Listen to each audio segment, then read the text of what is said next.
geeks and dorks, and welcome to episode 168 of the F.Reality Podcast, a podcast about all things VR, AR, and just plain good old geeky fun. We have an awesome show planned out for all of you, talking about the Black Friday deals, Ready Player 2, a new Kickstarter from Cybershoes, and much, much more. But first, let me introduce you to these beautiful fellows over here. I've been looking forward to doing this, guys, all week. How the tables have turned. First up, the new leader on the F.Reality leaderboard of Population 1 is apparently this week he went in total overdrive. It's everyone's favorite VR streamer and total Population 1 badass, ZimTalk5. How have you been, dude? Oh, great. I actually thought it was Mike because Mike was like ahead of me for like most of the week on Pop 1. But last night, I'll tell you, I dropped in, first match, one other dude. The two of us took down all the other squads, got the victory, you know? That feels good, two-man team and all that. But yeah, this has become, the F in F-Reality stands for Population 1. It's a silent Population 1, just in front of the F. But like these guys, it's just crazy. We're all like climbing leaderboard together, so I'm very proud and honored this week to be on top. Is this going to be like a running thing that every week we're going to have to check in now? Because on our addictions. I didn't play this week, so we shouldn't let that happen because Population 1 is addictive enough as it is, let alone with this extra meta of competing with each other. And the fact that we play with each other doesn't help either, because like normally it's me, Zim, and Nathi. We've been kind of crewing up just recently, and the thing that I keep on saying to myself is like, it's getting later and later and later. I'm saying, oh, just one more game, just one more game, just one more game. And I posted on Twitter this week, like, this game is just so addictive. And then I think it was Proper D. He made a really good point. He said, just listen to the sound effects. Like, when you kill someone, listen to the sound effect it makes. And it actually makes the same sort of, like, ringing noise that you hear in casinos.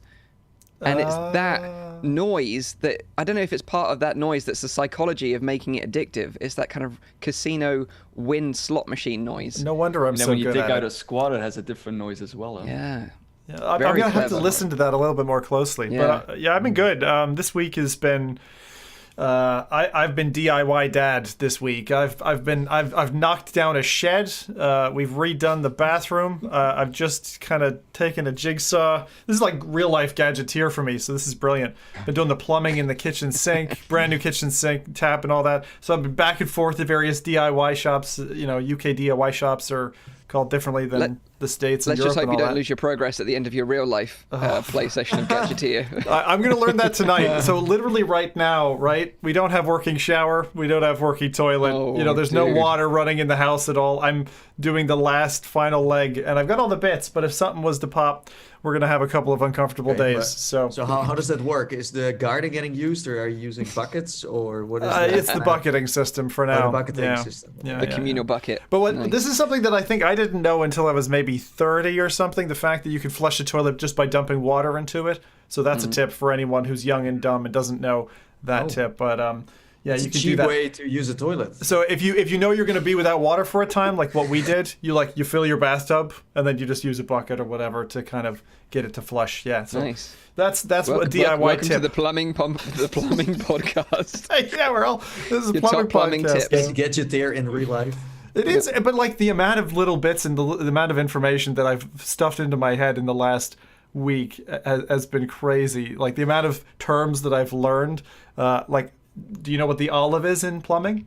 I have no idea. It's I take it you don't eat it. Olive shaped thing, right? If you eat it, it's coming out the other end. It's a little like this metal ring that goes on a copper fitting that you like jam into it so that it makes a proper seal. It's how the old school pipes, before like we had plastic and stuff, you had copper, and God, working with that is difficult. I feel like as the host of the show, I need to jump in here. I smell something. Yeah. So, but I've been having fun with that. I did step down on a 4-inch rusty nail in the middle of the week, and that was not fun. So, yeah, real life gadgeteer. Stay in VR. Don't risk it. Don't risk it. Yeah. All right. Well, next up, this little boy had a very special day this week. Finally, he can use his full 2 hands to indicate his age. It's the F.Reality baby. It is Nathi. Yeah. How was your birthday, Little baby. Little baby Nathi. baby, I'm as cute as Baby Yoda, right? Let's be honest. Yeah, of course. Very Happy true. birthday. Happy birthday, dude. Happy birthday. Thank you. Claps in the chat. I had a blast. It was yesterday, this Friday, and I threw a very interesting party in Rec Room. Yeah, tell us about that, because it's amazing. It's amazing. So I first have to give props to the Rec Room community for making this. I messaged Jason. I said like, hey, I want to celebrate my birthday in Rec Room. And I was like, maybe we can do something together. So they build an entire BioShock themed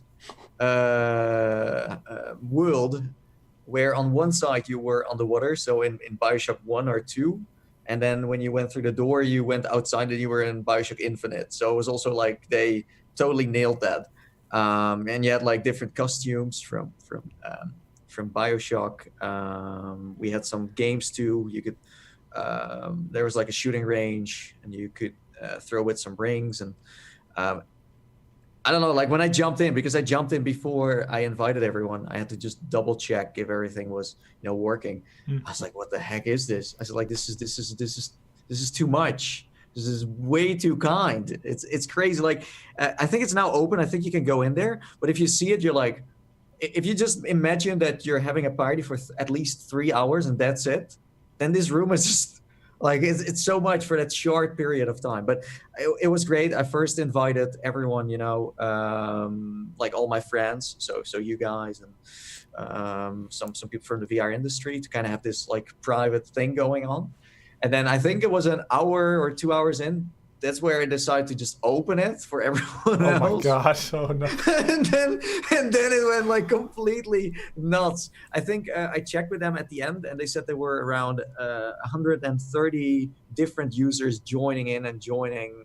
Wow! It was insane, and people were throwing with pizza, and they were shooting champagne bottles at each other, and I had a lot of fun. It was really and the thing is, I first thought like, okay, for us it's so normal to do things in VR, right? But then I was like, usually even if there's no pandemic, like how are you ever going to organize, first of all, a birthday in a BioShock themed environment where it's underwater and then also in the sky? That's something, well, I mean, everything is possible if you have a lot of money, I guess, but that's something that is very unique. And then also having everyone around the world join you on your birthday and have this party. That's something you would never be able to do with or without a pandemic, because it would be so expensive for those couple of hours. And if there are people that, for example, listening now would like to check it out now still, would that be possible, or is this an exclusively timed thing? No. I think they were planning to open it up. I don't know what they are going to call it. It could be that it's called like Nathy's birthday, or maybe they call it like BioShock something.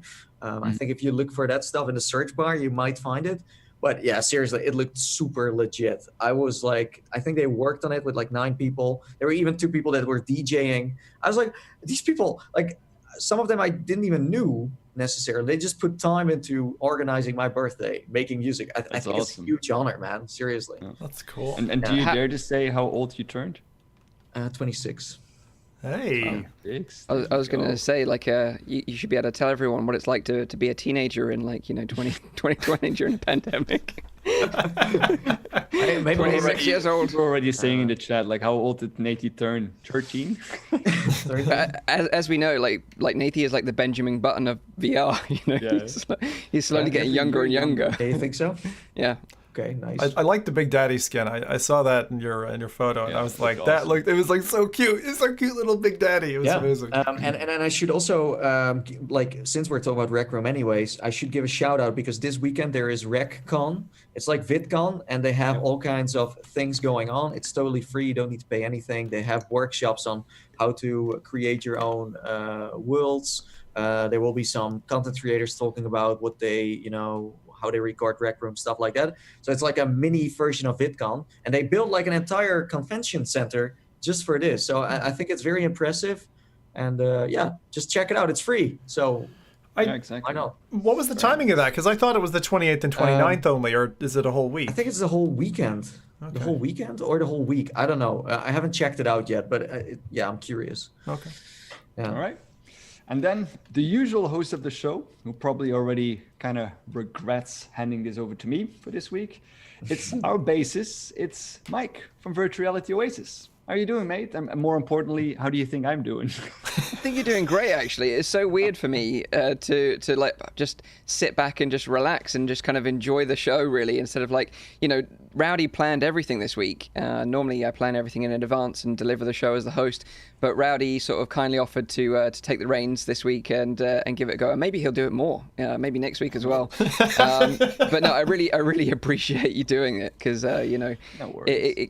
there's a lot of work that goes on behind the scenes. So yeah, I really do appreciate that. But I'm really good. I've been spending some time with the family. Got a little dog, so she's been taking up a lot of our time. She's like 10, 11 months now old. But yeah, I've been good, and my sort of highlight this week was definitely playing Among Us in VRChat with you guys, which was on Sunday. If you watch the live stream, there is a whole live stream on Zim's channel if you want to go and check it out, but it was hilarious. We had nine of us in total, I think, right, Zim? Yeah. It was either 9 or 10. I think we got the 10 in the end. Like that. Yeah. But it was all like content creators from our little community. So you had like people like the Lonely Viper in there. You had Simply Chris. You had us. You had PD. And it was just great just to hang out with them all and have fun. And like I'd never played Among Us before, so I was kind of like learning as we were playing. And at the end of the play session, I still didn't understand it. Like, when I dropped that, I still didn't manage to get how I had to do so. I still made like dumb mistakes. Well, I feel like now I'm in a position where I could be a bit more devious. Like I was trying to be devious, but like it was just so see-through. Like Nathan was like calling me out straight away. But we had like a lot of fun with it, and I think the best part of it we had was when we could pick our own skins for the match, and I think Zim did a great job in like kind of mixing it up a little bit. So some matches we had the mics open so everyone could communicate during the game, which if you're familiar with Among Us doesn't happen in the proper game. And then there was a match where we could all choose our own skins, like our own different avatars from VRChat. And Rowdy picked Baby Yoda, and I'm like a huge fan of like The Mandalorian at the moment. It's like the best show on TV in my opinion. So he picked Baby Yoda, and I was like, please don't be the imposter. Like I can't, take it in my life that I have to eject Baby Yoda out of this spaceship into space. But it turned out to be him, and like we were questioning him at the end, like why did you do this? Why didn't you do any of your tasks? And we discovered it was him, and like booted him out the vent into space, and he was the imposter, and we won the game. And then afterwards in the lobby, Rowdy was like, I couldn't actually kill anyone because my avatar was too small. It's really true. Like everyone was killing each other because, by booting other people out, and you already booted the other imposter out.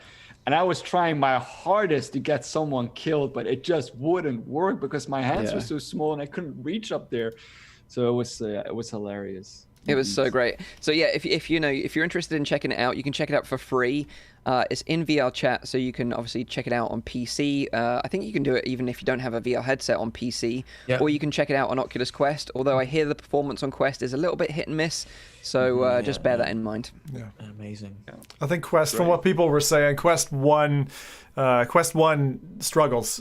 Quest 2 is pretty good. A little bit low frame dips and things here and there, but it's not like a broken environment. I'm really impressed with that. I think VRChat, that implementation is actually better. Well, you know what I'm impressed by? Than the original game. Yeah, you know what I'm impressed by is that I'm not a fan of the original game at all. It's not the kind of game that I would ever play myself, really. I think it's just not the kind of games that I generally play. I did have a lot of fun, not because I found the game so much fun, but more like, hanging out with you guys was a lot of fun. Yeah, the game itself, like I said, like I didn't understand what it was. Like it's funny. Like this year, I've never seen so many creators like play together. Of course, like Zim is usually the one that hosts this stuff and is like, let's just play. Yeah. But just I feel like there is like it starts to like at the end of the year. I feel like this growing interest in like multiplayer, and it doesn't really necessarily need to be looking good or it needs to anything else than single player. For me, I think it's just because I crave that social interaction. Even though I'm kind of like an introverted person, like anyone that knows me in real life will know that I'm kind of introverted, and I don't necessarily go out of my way to hang out with people in real life. But certainly, even me during this pandemic, I crave that social interaction. Yeah. So like games like Population 1 and certainly Among Us in VRChat have helped like scratch that itch for me. So I kind of feel semi-normal at least. Yeah, true. Yeah, that's it. Yeah. Well, boys, you know what? It's good because we've talked to at least one or two of you about this. But next up, we'll do a mini golf tournament See who's the king of the golf course, eh? Oh, dear It's going to be Nathy. It's going to be Nathy. He's been practicing in that game forever. I'm gonna get into arguments. Like I already know it. Like it's all about you need to like. The thing is, last time I played with Zim, and I sucked because I just played Population 1. It's all about killing, and then you play mini golf, and like you can't. So there's a certain mindset to it. If you get the right mindset, you can win. You should have seen the balls. Nathan was like, it's not a game, it's a win. Yeah, I was like, yeah, true. Great. So, what about the chat? What have they been up to this week? So we have Claybomb, who has been playing Star Wars Squadrons on which headset? What is the best headset to play this game on? Reverb? HTC Vive Cosmos. Yeah, I think the G2 probably takes it. Yeah. No, really? it's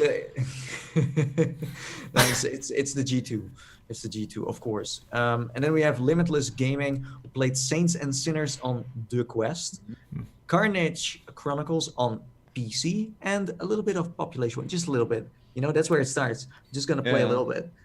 Yeah, you're going to be hooked before you know it. And we never heard of Limitless Gaming ever again. That was the last time we saw him. Yeah. And then we have Sue's Mouse, who played Beat Saber, Fit XR, Power Beats XR. There's a lot of XR in these titles. Hipster AF. Yep. And Ready Player One 2 audiobook. So there you go. Very nice. Okay, and then there's just one person left. That's me. My name is Rowdy. I used to make content on YouTube, but then I decided to move across the ocean, start a new job, get a new place to live, and then spend all of my money on buying Population 1 skins. So yeah, that happened. True story. But no, I've been great as well. I've been having a really busy week this past couple of days. It's I haven't been able to play any VR. Like you see, I'm completely on the bottom of the leaderboard of Population 1, which was a great frustration when I opened this game. He feels pressured that he's like on the board that low, you know? Yeah, it's like this past week I've just been working. But I did manage to put my PC together on Sunday, so that's a big win in my books. I have a little bit of a different background now as well for this episode because I'm in a different position now to do the podcast. But no, I mean, I don't really have a highlight unless you guys want to hear about all the work that I've been doing this week. So I think my highlight would still be last Sunday, and I was playing with you guys, playing Among Us. But yeah, with that out of the way, I think we're ready for the news, right? Yeah, that sounds good. Yeah, I'm up for it. Change the gears. Ching. The first bit of news is the new book from Eric Klein. No, I'm just joking. Eric Klein, yeah. It's Ernest Klein. Indeed, Mike has already shown it. But wait, it's called Ready Player 2. Mike's book is backwards. Backwards? Oh, right. Do I need to do that? If I do it this way, you can see it properly. What the hell? Yeah, so it came out as a sequel to the hugely popular Ready Player 1, and it has the incredibly original name, Ready Player 2. And opinions have been, as far as I can tell, have been a little bit divided on it. I'll start with first, like a little bit of explaining the premise of this new sequel. I haven't read it myself, so I can only provide information from like the back of the book. But I know that Mike has been already diving into it, and maybe Nathy as well. However, it is a direct sequel to the first book, so if you haven't read that one yet, or have seen the movie adaptation to it, you might just want to tune out for just a minute if you still plan on doing so. But I found this brief intro synopsis on like a review from wired.co.uk, and it goes as follows. So after winning a Halliday's contest, Watts finds himself at his clan at the helm of Gregarious Simulation Systems, the vast corporation that runs the Oasis. He's quickly let in on another secret left behind by Halliday, a new technology that enables people to plug their brains directly into the simulation rather than experiencing it via VR goggles and haptic suits. This is kind of like the neural lace technology that Elon Musk always gets excited about. So a brain-machine interface taken to its logical conclusion. But of course, things go wrong and stuff happens. That's as far as I can tell. So something goes wrong, and Watts is basically required to go on like another clue hunt through the Oasis in order to save either the Oasis or the world. I do not know. And I think a lot of the frustration kind of comes from that kind of concept, that it's very similar to the first book. It doesn't really bring anything new to the table. But maybe Mike can comment a little bit more, or Nate, if he's been reading it as well. Like, what are your initial thoughts on it? So I'm listening to the audiobook. I've got the physical book as well. The audiobook is narrated by Will Wheaton. He did the first audiobook. If you enjoy the audiobooks, like Will Wheaton, I think is a great host to do the audiobook. I think he's got a really nice voice to listen to, and it's about 16 hours, right? Yeah, and he enjoys the content as well. You can tell from that. So I've been listening to it. You're right in that there's a new headset that plugs directly in to your brain, like a neural link. So everything's more realistic. You can taste, touch things that feel very real when you're in the Oasis. Which, of course, people were addicted to the Oasis in the original book, and now with this new hardware, they're even more addicted. Like it's like cranked it up to 11. Like everyone just loves it. Escaping the real world, especially like right now, you can kind of relate to that, like that real true escape, that everything would feel and touch and taste real. Why that would be appealing, but of course, that there is always going to be a downside to doing something like that, and neglecting your real body and neglecting the real world. And it's important, obviously, to keep that in check. So yeah, without spoiling anything, I am enjoying it, I think, so far. Not as much maybe as the original book, because it was so groundbreaking, but I'm only a very short way in, and we've only just discovered this new technology, and they've released it to the wild, and it's a huge success. But then obviously something bad's going to happen. So yeah, I haven't quite got to that point yet. Yeah. All right. Yeah, I think that the emphasis on like nostalgia, that has been like, the thing that made the first book so unique, is maybe also driven a bit to the extreme with this one again.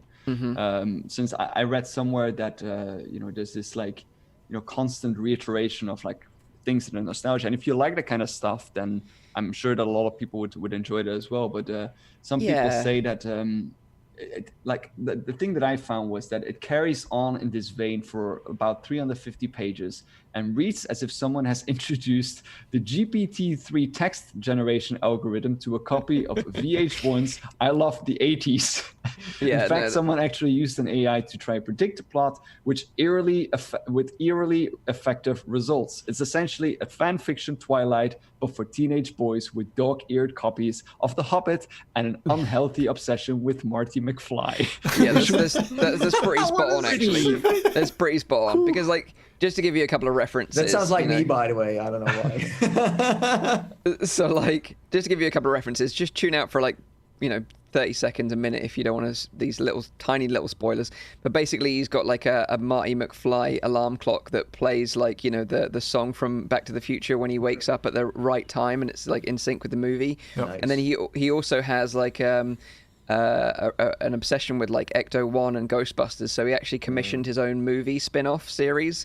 He's created like 3 movies in the book because he just wants the story to continue. He doesn't care if anyone likes them or not. He just wants them for himself.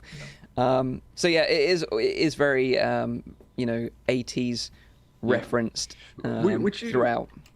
Would you say that maybe this book is more written for like getting another movie adaptation rather than being a good book?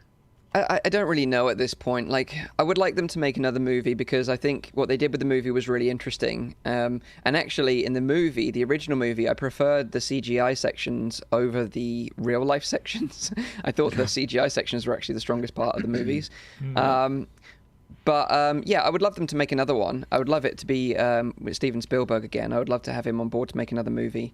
But yeah, it does kind of like just address, from what I've read so far, this kind of like emerging technology of like what Elon Musk is currently pushing right now with this, a neural link, jacking straight into the matrix rather than having a sort of passive visual experience. Is actually straight into your nervous system, and you artificially feel these things. And I think that is an interesting concept, and I think eventually that's probably where the technology goes. So it is kind of interesting to see it from that point of view. I want to say Eric again, I don't know why. Did he work on this book before the movie came out, or that the movie was even in production at first? Because that could already kind of hint towards where this book was going to I think I read somewhere online that he decided in 2017 to start writing again. Okay. Yeah. I believe so. Yeah, I mean, I'm excited for a follow-up film actually, because the first film, when I first having done the first audiobook, Ready Player One, and then, as you said, I think Will Wheaton does a great job. I'm glad he's there for the sequel. I was quite critical of the film the first time I watched it, and then it came to Netflix, so it's free on Netflix if you want to watch it there, if you got an account.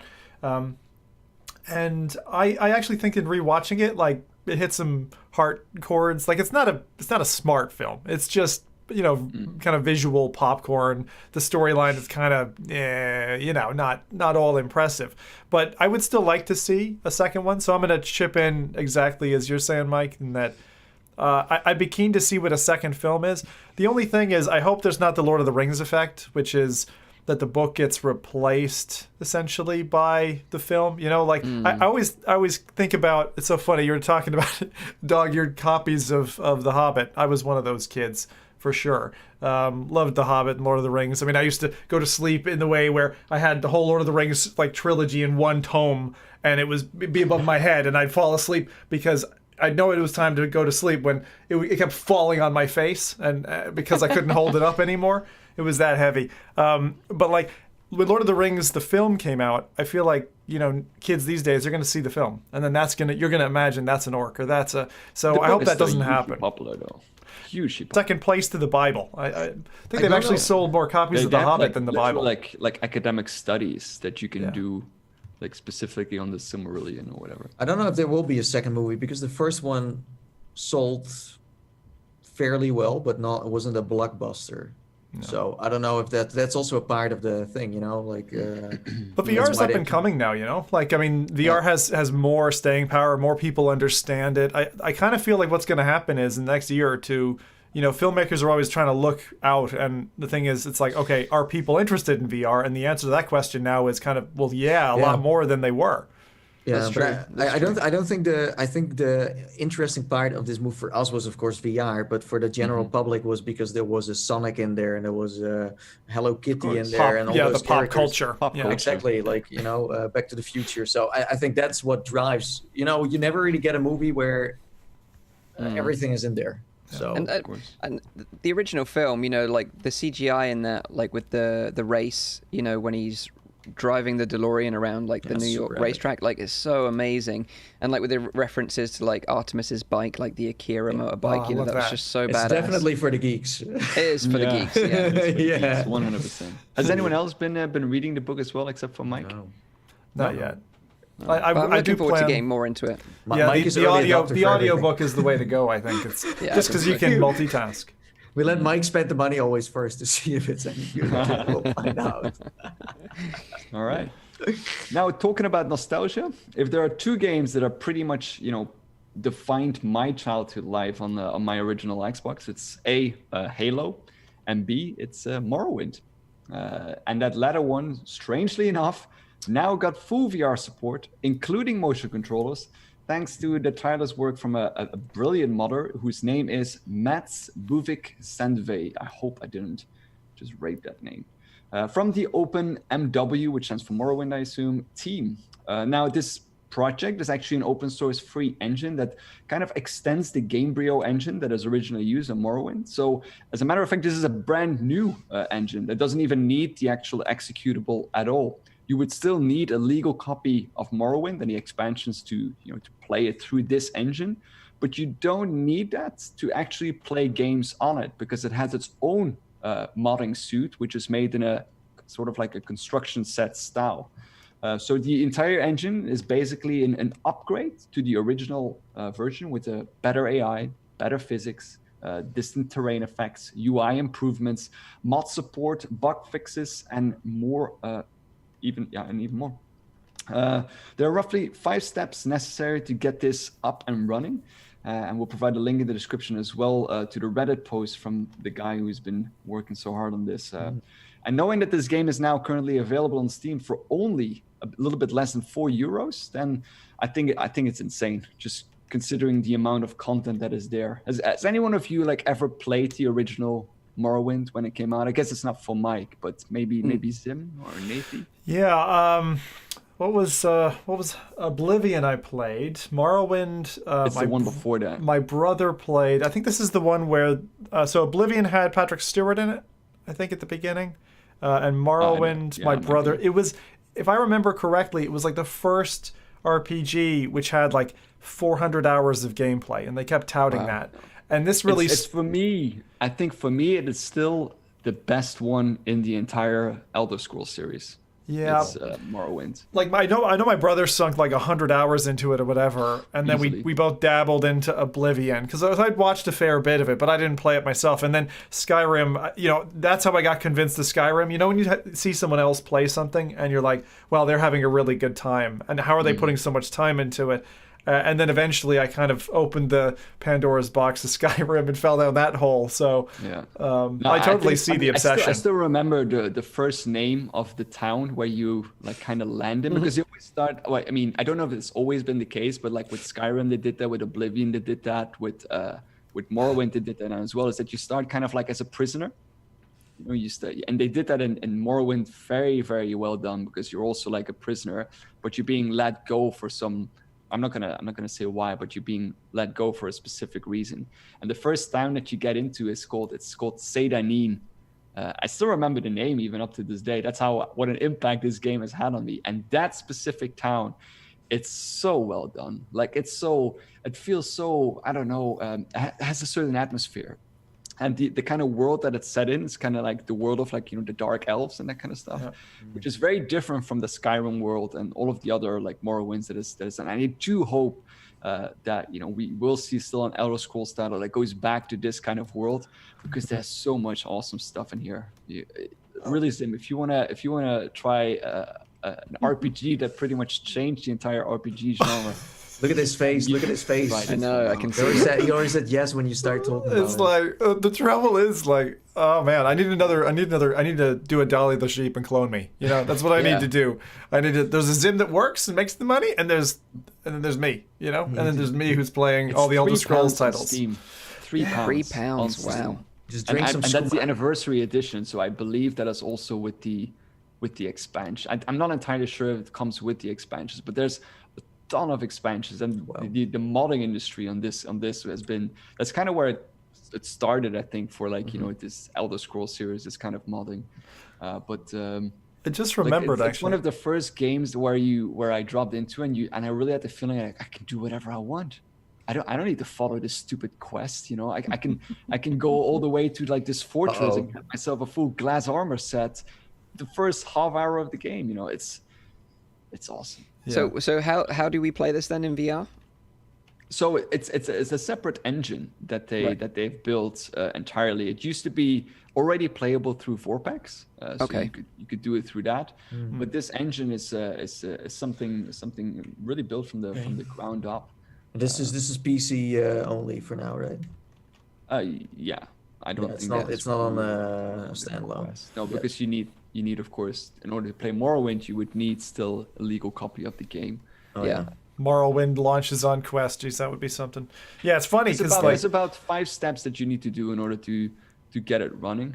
I haven't tried it out myself, so I don't know how easy it is. And this is a mod rather than like an official like update or anything like that. I mean, it's a new engine. They literally build an engine. And that engine, you can install mods for it as well. It has an own modding suit, and has not been made by Todd Howard. No, it's made by the OpenMW team, so Open Morrowind. Okay. That's funny. Go on, Zim. Oh, I was just going to say, while Rowdy was going there, I was reminded of an embarrassing little story, and I figured I'd give it. When we were brought out to look at Quest by Oculus to PAX East, there was actually a 25th anniversary for the Elder Scrolls and Bethesda and all that kind of stuff. So they had this wonderful like little party, and they had this grandmother who'd been playing, I think, Skyrim for like the duration of its life or whatever, and she's like upheld by the community and all this. And meanwhile, they had tons of merch, right? And so I went up to the counter and I was like, okay. because someone had said they were giving away a free T-shirt, and went up to the front, and they're like, no free T-shirt, and I was like, oh, feck it. And then I saw this Doom hood, this Doom hat, and I got it out of the embarrassment of having queued for 20 minutes and not getting my free T-shirt. But the party was really cool, just being there, like with the developers all talking about, how many people were so enthused about the Elder Scrolls universe, and it's exactly what Rowdy says attracts me to Skyrim is just the openness of it, and the fact that you don't have to do. It's not a linear game. It's like you can just jump in and just play it as you feel like you want to go ride a horse up a mountain and then jump off the top. You can't. That's I love those kinds of games. I can't wait till we have that. Properly, like No Man's Sky almost brings to space. You could even I remember in Morrowind, you could completely screw up the quest by just killing a main character, and then you killed him. Too bad now. And talking about Doom, you can also play Doom in VR now for a long time, and we're not talking about Doom via VR. I would just skip that one, especially now. I don't think it aged well at all. Yeah, it doesn't. You mean Doom 3 BFG? From Dr. Beef are amazing. He's also the one who did the Wolfenstein port as well. Those are great. They're really good. We do have Paradise Decay saying in chat that he tried it on the Rift S, but there's still a thumbstick problem. So apparently he has problems moving. I think for me, it's always been the fantasy genre that's kind of put me off. I'm more interested in Cyberpunk, for example, just because of the style and the vibe of it and the setting. The fantasy sort of style has never really appealed to me that much. I don't think that this game would be for you. You definitely need to enjoy that kind of Lord of the Rings kind of vibe, or The Hobbit, or just fantasy in general, in order to enjoy this. Otherwise, you will not. Fallout is pretty much a little bit more into the. So it feels more like a shooter and more like something relatable. Nathan, you know how much they're selling Fallout for now? I'm skipping topics here, but do you know how much it is? We're trying to sell all the games now from Bethesda, basically. It's £10. Is there anything else that Bethesda made? Wait, Fallout. They did a Skyrim, and then there was another one. What was Doom. The other? Doom. Yeah, exactly. Wow, it's been a while. That was in 2018, maybe. Yeah. So before we move on topic, I just want to sort of highlight something because this has just been brought to my attention. I don't know if any of you know, or maybe listeners know as well, but there's a guy called German Rifter VR. He's a champion of VR. He's always bigging up content creators. He's one of the biggest supporters of VR I've ever known, and he's just a really nice guy. But recently he's been admitted to hospital. I believe he's caught COVID, and a friend of his just posted on his Twitter, a friend of his called Kevin, saying that he's been put on a ventilator and he's not doing particularly well. So I just kind of wanted to just say, I wish him all the best of luck if he ever happens to listen to this podcast. If he's, sitting there listening to stuff to get him through it, then we just want to wish him the best and hope he gets better soon. Yeah, for sure. German Richter is awesome. What a great dude. He's one of those. There's not many, and there's very few people who really are just the spirit of the community. And I really think that he embodies it. But he's had several health problems over the last number of years, and so you've seen him kind of clock in and clock out, a bit like a metronome. I hope we see him back soon. Yeah, for sure. 100%. Yeah, so get well soon, dude. Indeed. Thank you for that, Mike. Yeah, no worries. The next bit of news is about another VR game. It's Microsoft Flight Simulator. Now, I say VR game because when it rolled out earlier this year, that was not the case, because it still missed this significant feature because there was no VR support. But the team has now announced that it's working on the next patch, which is due in December, which would mean that there would come VR support for everyone. And I say everyone because that is a key word here, because previously, I don't know if you guys remember, but when Microsoft announced that they had VR support and that it would come to the Reverb G2 first. But now it seems that those plans have been changed. Maybe that is because you can't buy one. You'll be able to play the game probably all of the Vive headsets, Oculus, Windows mixed reality headsets, and also the Valve Index. Although you're going to need a pretty beefy graphics card for that, and with the RTX 3000 series and the Radeon 6000 cards also nowhere to be found, you may have to wait just a little bit longer for enjoying this patch of Flight Simulator in VR. But since everyone on this podcast is a little bit of a spoiled little brat with pretty beefy PC rigs, who's diving into this one when it drops? Yeah, definitely. Like I've been looking forward to the VR patch for a long time. You know, I bought like a full hotel setup for it, and I even did like a little live stream, just like learning the ropes. And I really enjoyed it. There's something like really peaceful about playing that game. You know, just flying around, just taking in the scenery, and certainly like the idea of just moving your head around the cockpit to check out what's going on around you is really, really appealing. That's what I felt was really limited when I played it, you know, on a screen, and that's why I haven't gone back to it since. But also, like, just from a graphical perspective and a technical perspective, like I had a friend over when you were allowed to have friends over your house, and we flew over my hometown, and then we actually flew to his house from my house by just following the local landmarks. And I think that's a real testament to like what they've done with like the mapping, that you can actually identify landmarks from the air and get to a location that way. So that's super impressive. So yeah, I'm very excited. I'll probably be very busy, like, you know, having Christmas with my family here at the house during that time when it releases. But, you know, I will check it out shortly after it for sure. What a strange time to release an update like this, I think. Yeah, although I do think, you know, because they did a pretty big update a couple of days ago as well, just before Thanksgiving, which I think is a really smart thing to do, because, you know, you want people kind of to stay at home.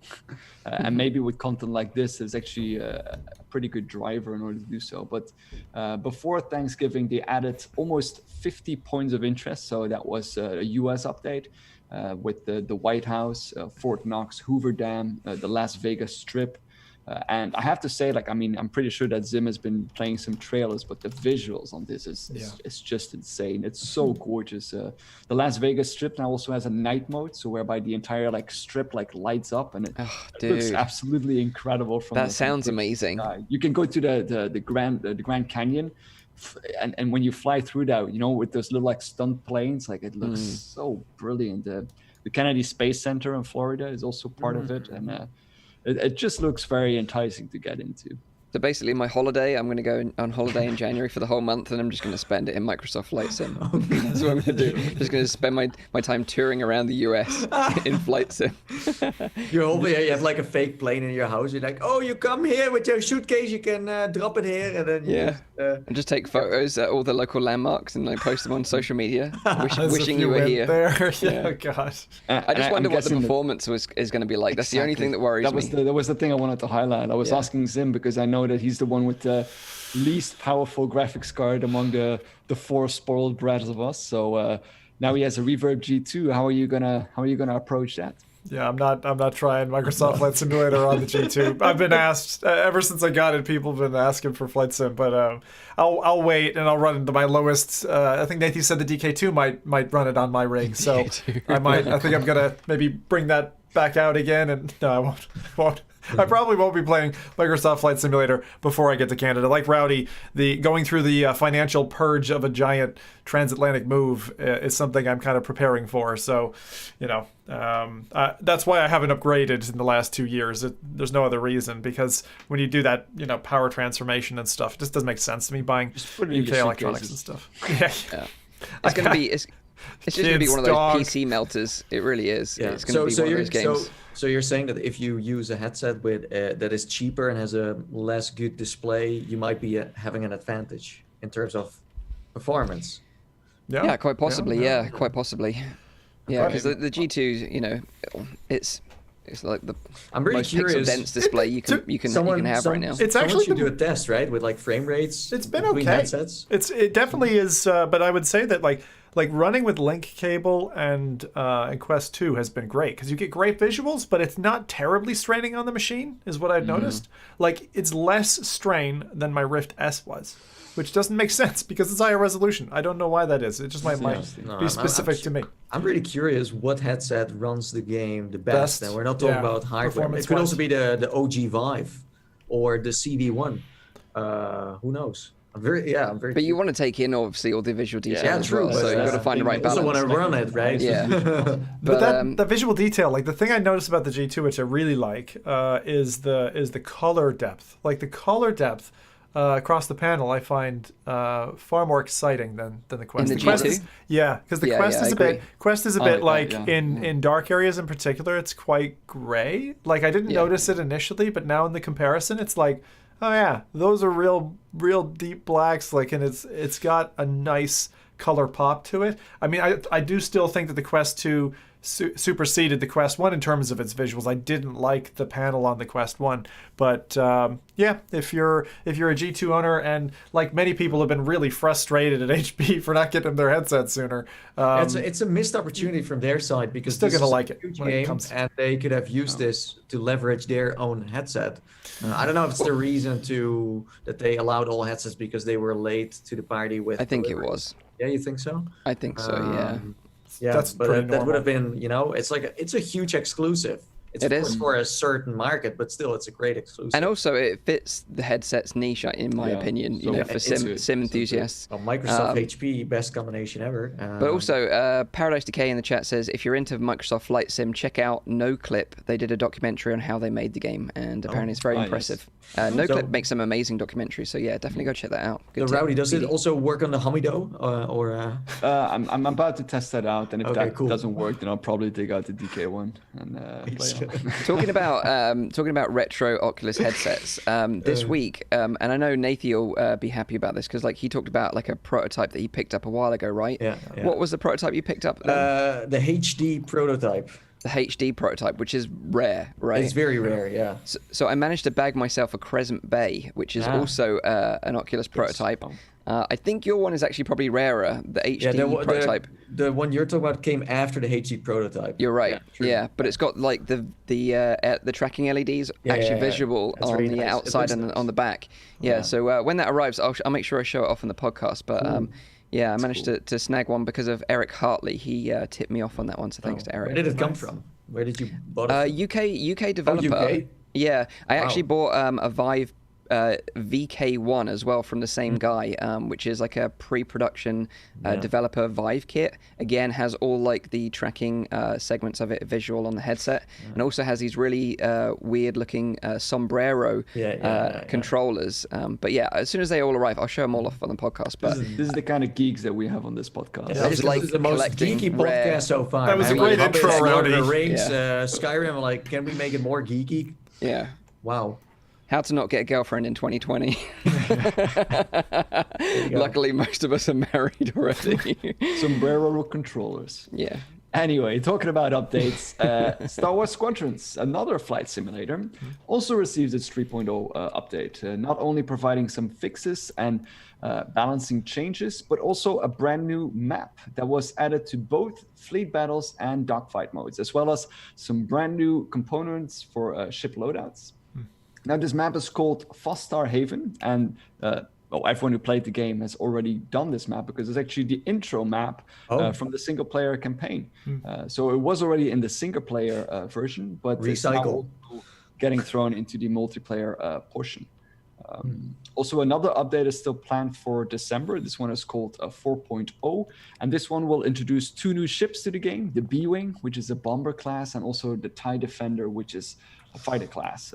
And this future update will also, much to the delight of Zim, I assume, introduce custom matches with 1 to 5 players per side able to queue any of the maps in the game in either fleet battle or dogfight mode. And a much wanted match server browser as well. Nice. I really wish they brought in the Razor Crest from the Mandalorian. I wish we could fly that ship. I know they've got the child in there, so you can have him as a little dashboard bobblehead, which is neat. But yeah, I would love that ship to be in that game. It's so overpowered. I think that's the problem. I think maybe only a single player campaign side story or something like that. That'd be so nice. I wouldn't be That would surprised so if they would do it, because if you played Battlefront 1 and 2, the Millennium Falcon is in there. I think the Slave, what is it called? Slave 1? Slave One, yeah. Yeah, Boba Fett. that one is in there, Yeah. and a few others, and those are if you do very well, you collect points, and then you can just activate it once and then use it. So maybe they can do a hero match where everyone gets their own famous ship, and then That would be cool. Yeah. I'm just That would looking be forward to awesome. it. Although, I mean, I am wondering in terms of these ships. Did you guys have a favorite ship when you play this game? Or? It's got to be the X-Wing, right? It's got to be the X-Wing. For me, when I think of playing squadrons, I just love that when the wings open up in like attack formation, that's it awesome. just like raises the hair on the back of my neck. I'm just like, oh, this is amazing, because I just think about like what I would have been like as a kid, like 6-year-old Mike sitting there watching the original Star Wars, knowing that in the future he could sit in his own virtual cockpit and play this game. That would have just absolutely blown his mind. Yeah, for sure. I think also like if you play the game a lot, then the X-Wings also give you more sight. I feel like the TIE fighters are very small, although the TIE fighters, when you fly with them and you have the sounds, the sounds they make, and they're so awesome. like they made them in a way where they're like really hunting down stuff. Well, the X-Wing is more friendly. The TIE fighter is like this badass, little ship. So that fast as fly. well. Yeah, it's great. Like the sounds in there are amazing. I think that's a big part of the fun. I like the bombers on both sides just because they're kind of badass and you can lay down like proper damage. I tend to, even in games like Pop 1, like play support generally, and I let other people do the scrambling, and then I'll come in and just lay down a carpet bomb, and I love that, and that's really fun. So it's probably, I think it's the Y-wing, which is the bomber. So.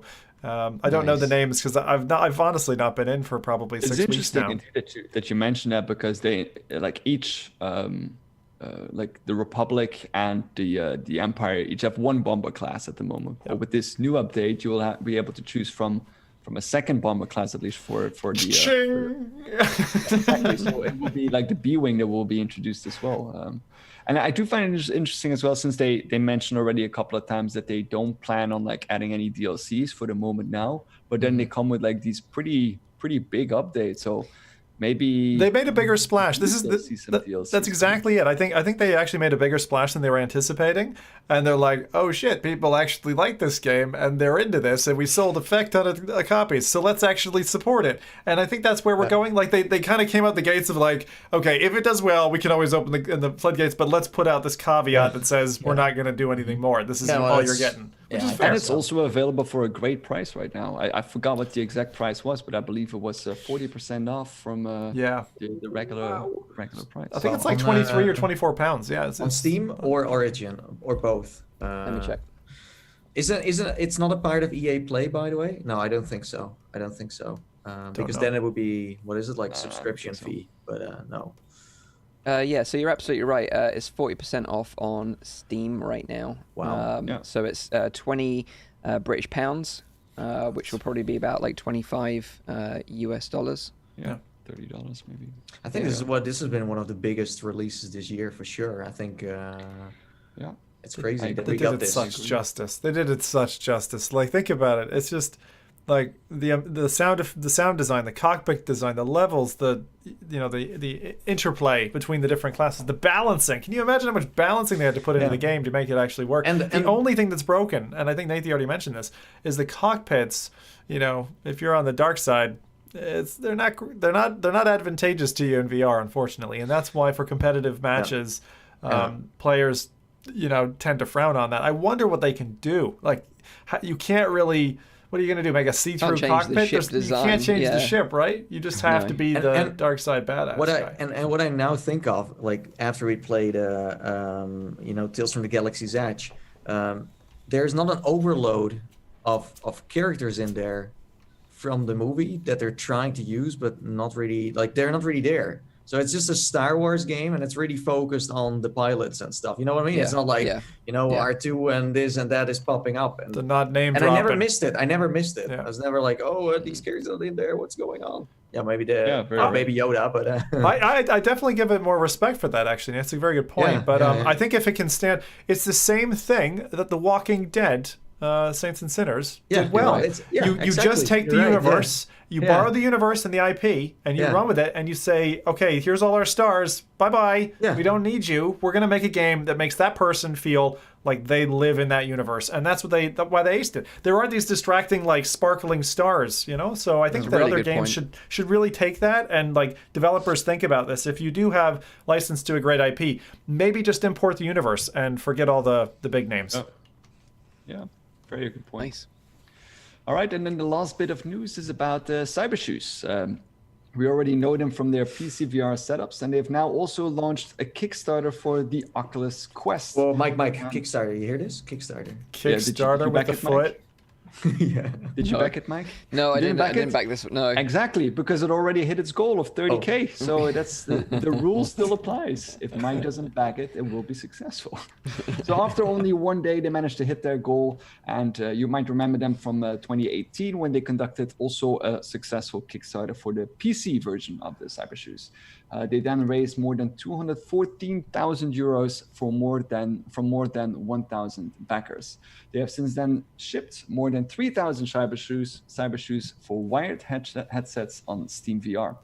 And now they're bringing it to the Quest platform as well. Now, the way that this works is that you kind of sit in a swiveling stool and you slide Cybershoes forward and backwards, allowing users to kind of control the direction and speed with their own movement in VR games, while also creating sort of like immersion through physical activity. Now, many of us have already experienced an earlier prototype of the PC counterpart. I don't know if any one of us actually owns the actual Cybershoes. I don't know if that's you. Yeah.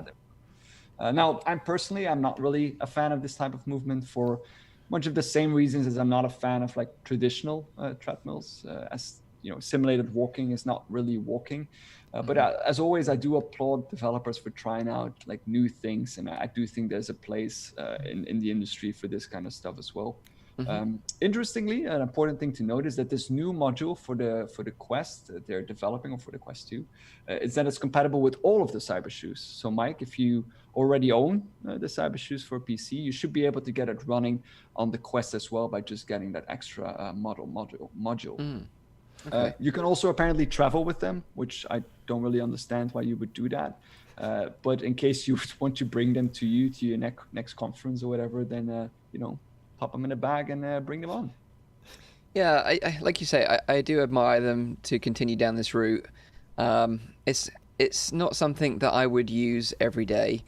Like I think I thought the concept was good. I actually thought the concept that they had was better than using a treadmill. Like, I preferred using Cybershoes than I did using like the Omni, for example. Yeah. So if I had a choice between like, you know, a catwalk or an Omni or the Cybershoes, I would probably choose the Cybershoes because I think it like both methods don't feel natural. So you might as well go for the most comfortable one. And the Cybershoes is a way more comfortable situation. Even though it doesn't feel like you're seated and your feet are just sliding around, but it's better than your feet just sliding around a bowl. It's like I said, it's a new way of walking, but that also applies, for example, for the Omni or for the catwalk or whatever kind of treadmill that you can think of. They all simulate walking, but they're not walking. It's like it's not different there. But with Cybershoes, the nice thing, I mean, I'll never use them, but Cybershoes, the nice thing is it doesn't take up, you know, half your living room or whatever. Exactly. That's the other thing. Like, the footprint of it is actually quite small. The chair, I don't know, does the chair come with it if you buy a consumer kit? Or okay, so the chair comes with it. Yeah. But I'll read out the prices. The cyber seat, along with the Cybershoes, and the cyber swivel. The cyber swivel. There was one game that I actually really enjoyed using the Cybershoes with, and that was Doom VFR. I thought it worked really well with that specific game, and I was actually saying, you know, when I reviewed it back in the day, that was the only way I wanted to play Doom VFR, like, in the future, because it actually felt really nice, like, you know, having that sort of movement with both hands with a shotgun and then just like paddling your feet around. It was actually really fast and it felt really great. Yeah, that's more immersive, I'd imagine, feeling than I mean, using the hand controls, because you don't have anything proper to emulate that motion, but you can still feel frantic with the kicking. Yeah. But what you're also saying is that this game was it was the best combination to play it with. So you're saying exactly. You need to have specific genres, and you need to also develop them towards this device to make it work like it should work. Yeah, but like I wouldn't want to strap them on my feet to play Population 1, for example. Do you know what I mean? Like that's the thing. So I think they have a very small niche. What is the niche? Like, who is the audience that? Because I don't see myself play, let's say 30 games, and it's like one of them like, oh, let me strap on my cyber shoes for this one. Well, I think originally, you know, like the reason why Cyber Shoes and Omni and all these companies existed was that they were trying to solve the problem of VR locomotion, right? They thought that people would never get over the fact that you could use smooth locomotion and not get sick. Like they were just like, it's never going to happen. Yeah. Whereas in reality, players adapted, just like they did with originally when first-person shooters first launched, like Doom. Like people were getting sick playing that game on a monitor when it first released, but gamers eventually just adapted and evolved, and they don't get sick anymore. The technology came forward as well. I mean, the refresh rate and that PC muscle race. We're the most evolved PC race, VR gaming race. I appreciate some people won't ever get over VR motion sickness. You know, there will be a small percentage of people that just will never be able to deal with them, it. Right? But so I think they didn't really anticipate that was going to be the case. So they invested a lot of time and money and research into these products. And now they're kind of like, well, we've got this product that we've invested a lot in. Quest 2 is a hot seller. Let's try and adapt it to the Quest 2, and let's try and recoup some of our money. So, to be honest, I think the audience is going to be very, very small. Can I ask you a question though? In terms of who this is marketed for, like I've always thought that this is best designed for fat bastards. Like I just feel like if you have to sit on your ass and you don't feel comfortable standing up for more than 15 minutes, this is a very serious point I'm making. I think it's more strenuous. I think it's more strenuous using the cyber shoes than it's just standing in a spot. Is it? Well, I thought it was just sit in a chair and use like the thumbstick. Huh? Well, that's weird because I thought like when I saw it for the first time, I thought it was more for like disabled people who still like to game and want to. That's what I thought. What's that? Maybe it's everything combined, basically. But God, that's I'm a very surprised small... that they hit this goal for sure. Even that, as you said, it's very niche. It is very niche, but they had a lot of backing. Like I remember speaking to the team, they had a lot of support from the government because it was very innovative. You know, and they were doing something different that no one had ever done before, and for that they were getting a lot of investment. And rightly so, because I do think that developers that try to push a boundary You're right. should get in some way like rewarded or support in order to to keep on pushing, because it is of course it's a novel industry and it's a novel technology in a novel industry. So you're right. I'm not saying it's the ideal solution, far from it, but you will never get to an ideal solution if you don't try new stuff.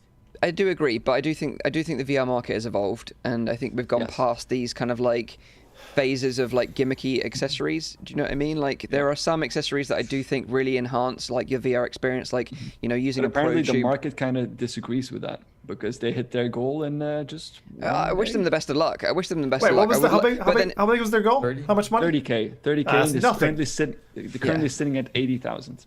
But also if you look at Catwalk, dollars. they sold a lot of units as well, and we couldn't quite work out where that market was either, whether it was arcades snapping them up cheap or whether it was actually consumers. They're trying to sell something that is, well, also a gimmick in a way, but it's also futuristic stuff. Well, Cyber Shoes is now trying to work with. I still think, and I know I'm latched onto this, but I think that anytime, like the Wii Fit, if you guys remember how that thing sold, anything that's even the slightest bit of like, oh, I can exercise and get a little healthy or do a little bit better for myself, anything that's got that sells. It's just like hell sells. Even if you buy it and you don't end up using it, it's going to come off the shelf. Yeah, so why are we not getting that in VR? Like I remember this Raving Rabbits game with the Wii board where you could like sit on it and then just go down a slide or something. That was awesome. I bought it. I'll read out the prices real quick because I think that's something important still that we haven't touched upon. So first off, just the receiver for the Oculus Quest you can currently get on the Kickstarter for $49 US, and it will retail for $79. So Mike, if you want to use your current Cyber Shoes, the only thing you would have to buy would be the receiver for the Oculus Quest, which now sells for $50, and on retail it will ship for. Sorry, quick question, Rowdy. Is that like a USB-C dongle that sticks into the headset? Yeah, so it's actually like a module that you like attach to the front of that set. Oh, you're fusing it like a long horn that you paint. It's just a module that sticks onto the front of the Quest like a unicorn. What are you going on about? I want Mike to put just gonna be handlers maybe. The next one, which is the early bird reward, which comes with the Cyber Shoes, the Cyber Chair, the SideQuest receiver, the cyber carpets, and USB cables, which they didn't call the cyber USB cables. But that now comes for, so the early bird order was $279, and it will retail for $399. $399. And those are Wait, $399. Retail for $399. Retail price, but the Kickstarter price might be cheaper. The Kickstarter price is $279. That's a lot of money. Early bird. There's still 25 left. So this is like, so I've had the cyber shoes here for a long time, right? And I've been able to use them with games, but I choose not to, and that's, you know, that tells a story in itself, right? Yeah, like the fact that I use the chair that they provided 1,000 times more than the shoes that they provided is a telling story. The swivel chair they provided is very nice. I like it very much. I use it regularly, but not the shoes that they provided. Funny story about the swivel chair is that because I got the one that they just was a prototype. They sent me one from Amazon, but it was cheaper to send me 2 of them than one of them. So I had like 2 of those swivel chairs. Really nice swivel chairs. Well, really I also got a package from them, but they forgot to send me the chair, and in the end they sent me the rest of the stuff, but I didn't have the chair. So you never tried it. How do you use it? Maybe that's where the chair went in the end. Wait, how do you? Rowdy's got it. How do you use the cyber shoes without the chair? Can you? Well, you No, you can. can't. I mean, You can't stand up. No, if you have a similar chair. Well, I was going to say, standing up and no. Can you just use an IKEA swivel chair? I assume so. Sure, Yeah, It's not a you can specific- use And a like different chair. the surface that you need, it's just any carpet, right? You don't need you just need something not with some really, friction. because I did that, but because they are a little bit scared of using static friction. I don't know if they solved that problem. They probably did, but they have a specific low static carpet, I believe, in order to prevent from like the sliding motion that you have. Oh, in you order get to, so shocked. Every time you stand up, you'll touch the metal on the chair and you'll just get a big bolt of electricity. But I'm pretty sure they ironed did out fix it. They did Yeah, fix so it. let's just wait for the rocket shoes and see if that's something. but we should- But there's more bundles still. I'm not done. Oh, more bundles. So yeah, you also have the Arizona Sunshine and Cyber Shoes bundles because they are partnering up with developers in order to provide build and support for the games. And that one comes for $299 on the Kickstarter or $439 for a retail price. Oh. So can I just make another point? You also lose the ability to do small room scale movements, which are important in some games. So like Population 1, for example, right? You've got some cover. You can physically room scale, walk a little bit to peek around the side. You just can't get that movement using a device like this, and that is also a big like problem. if you want to duck, it's going to become a lot harder when you're in a swivel chair. Although you can play Arizona ways of doing Sunshine, that. a game that launched in 1902 or something. So sure, go ahead. Don't get me wrong. I wish them the best of luck, but I don't see myself ever strapping a pair of those cyber shoes to my feet ever again. Quick question. Can you go, I mean, when you bowl, you need slippery shoes. Is the undersurface slippery? Could you use them bowling? You could use them as a pair of Heelys down the high street. Oh, Heelys. What's it? Sorry, is a Heely high heel shoes? You've never seen Heelys before? So like there's these like kids trainers with like a with like a roller in it. So when they lean back on their heels, that's why they're called Heelys. They like roll. The single roller kid shoe. I didn't know that was called a Heely. Could you also maybe use them in the snow, where you instead of a snowboard you use these shoes to kind of like ski? You know. There's a video. Someone's gonna make money on that idea. But seriously, I think. Honestly, I think this is great for people who are disabled and want to play games in VR and are. But what kind of disability? Yeah, like fused spinal column. That's what I was thinking. Like, there's another. I don't remember it. It's like it's not Cyber Shoes. It's another company, very similar kind of thing. And I thought that their product was very good for disabled application. But I don't see Cyber Shoes as that, because generally speaking, if you've got like a lower back injury or something, it's your legs that go, right. You're going to be. Yeah, I'd love to talk to the people that buy them and just ask them what they're going to use it for and what games. I'd love to know, because I just can't see it personally myself. Yeah, boardroom business case, right? Like, what? Who's using this? That's what I want to know. Yeah, well, maybe we'll find out later on when they actually release the bloody thing. But that was it for all the news. So I'm guessing that we can finally dive into our main topic, which is all the Black Friday sales. And I suggest that we start off with some hardware. And the first one that I'm going to talk about is HTC Vive. Apparently, they are still alive. Oh my giving God. Wait, shares they have of a their product. discount? They give discount. Yeah, scary. and it's pretty good discount. It's $100 off of their device. So that means that the HTC Vive Cosmos, which usually goes from $699, is now available for $599. Still too expensive. And the HTC Vive Cosmos Elite went for, do you guys remember the original price? It was about 1,000.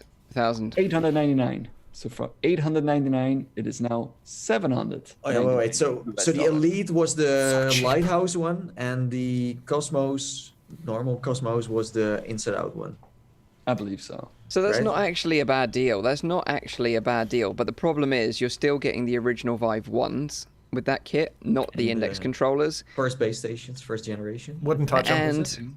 And But although still, if you look at the competitors, like if you look at the competitors, like the prices, like I don't know, Why- even with the discount, do they make sense?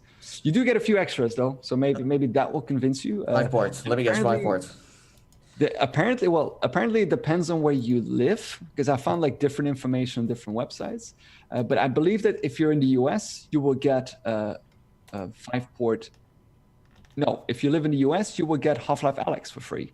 And okay, if you live in the UK, I believe you get the Viveport Infinity for Okay. 2 months. So Or is Half-Life the other way Alyx around? is, what is it, 50, 60 bucks? Right? Well, it's also because in that's discount right you now, need so to count that. price That's when changed. I usually buy something, I just count that into the price. But they're not, like, I don't think they're selling their OG headsets anymore, right? They're not for sale.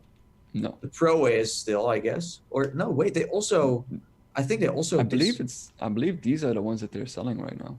yeah. So Half-Life Alyx on Steam in the UK is like £46 is the sort of base price, although it's 25% off at the moment. So you're talking about 60 USD roughly. Yeah. So yeah, you Okay. know, Okay. it's a nice bundle, but still, the Cosmos unfortunately was just a bad headset, and I appreciate with the Elite bundle you're getting base station tracking, but those old Vive ones again, they're too old and antiquated now, I think, for VR. But even at this price, I would still tell people like just save up a bit more if you're willing to spend this and get the index. I mean, yeah, 100%. It's a real shame because HTC were like the front runners in VR at the beginning, but not that long ago. you got to remember that it was Valve that was helping them develop the Vive.